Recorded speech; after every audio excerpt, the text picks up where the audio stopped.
Pozdravljeni vrtičkarji, danes bom predstavil nekaj glavnih prednosti in slabosti visoke grede.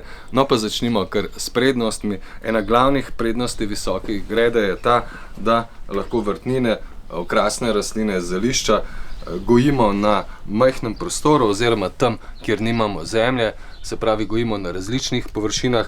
Setve in pa sajenja pa so v spomladanskem času bistveno hitrejša, kajti zemlja na vrtu je kasneje neprimerna za setev in pa sajenje vrtnin. Naj povem, da je visoka greda še posebej primerna za starejše in pa urbane vrtnarje. Tukaj imamo eno visoko gredo, ki je celo na kolesih in jo lahko tudi premikamo.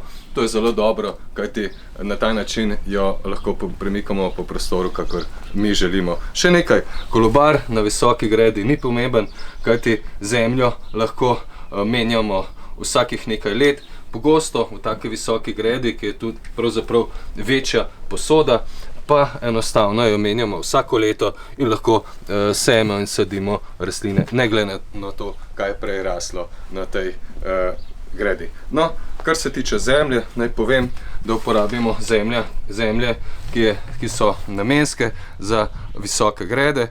Predlagam, da poskrbimo tudi za dognojevanje. Za dognojevanje seveda uporabimo tekoča organska gnojila, ki jih uporabljamo v 14-dnevnih presledkih.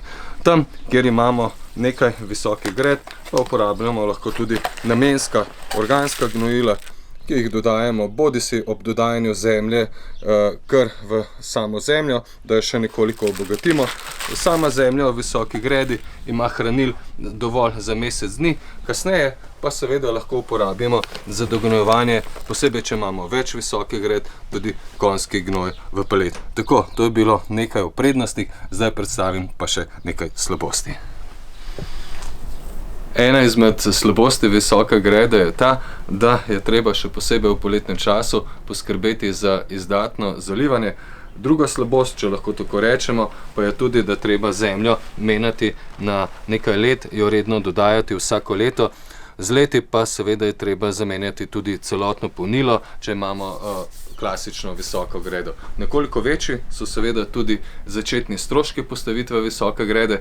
Če spodaj pod visoko gredo na vrtni gredi ne postavimo mreže proti voluharju, lahko nas obišče tudi kakšen škodljivec.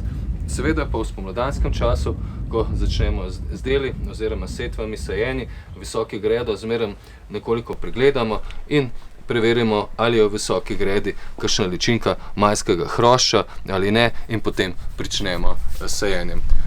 No, za krepitev rastlin na visoki gredi in pa tudi dognojevanje uporabimo tudi naravni pripravek na osnovi koprive, tako bodo rastline še bolje rasle, manj pa bo tudi težav s kakšnimi boleznimi.